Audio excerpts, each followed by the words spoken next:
રાજ્યના મુખ્યમંત્રીની ભેટ સોગાદોનું કરાયું ઈ-ઓક્શન 3 મહિનામાં ₹36 લાખનું વેચાણ રકમ કન્યા કેળવણીમાં ખર્ચાશે। રાજ્યના મુખ્યમંત્રી ભૂપેન્દ્ર પટેલની વર્ષ દરમિયાન મળતી ભેટની સાથે તોશાખાનામાં જમા થયેલી ભેટની સોગાદોની હરાજી કરવામાં આવે છે અને તેના વેચાણમાંથી મળતી આવકમાં દીકરીઓના શિક્ષણ માટે આર્થિક સહાય કરવામાં આવે છે। ત્યારે રાજ્ય સરકારના તોશાખાનામાં જમા થતી મુખ્યમંત્રીની ભેટ સોગાદોનું ઈ-ઓક્શન માટે 2 ઓક્ટોબર 2024માં પોર્ટલ લોન્ચ કર્યું હતું, જેમાં 3 મહિનામાં 400થી વધુ વસ્તુઓ હરાજી માટે મૂકવામાં આવી છે।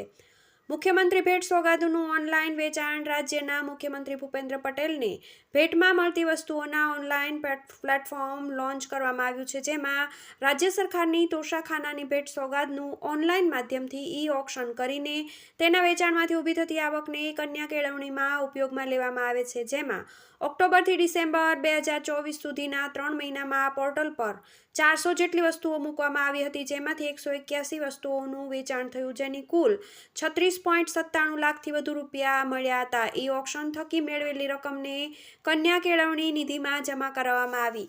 રાજ્ય સરકાર દ્વારા જાહેર કરાયેલા પોર્ટલ પરથી ઈ-ઓક્શનમાં વસ્તુની ખરીદી માટે નોંધણી કરીને બીડ સબમિટ કરવાનો થશે, જેમાં ઊંચી કિંમતની બીડ મેળવનારને કન્યા કેળવણી નિધિમાં ડિજિટલ પેમેન્ટ કરવાનું રહેશે, જેમાં ખરીદનારને આ વસ્તુ પોસ્ટ મારફતે પહોંચાડવામાં આવશે। TV18 news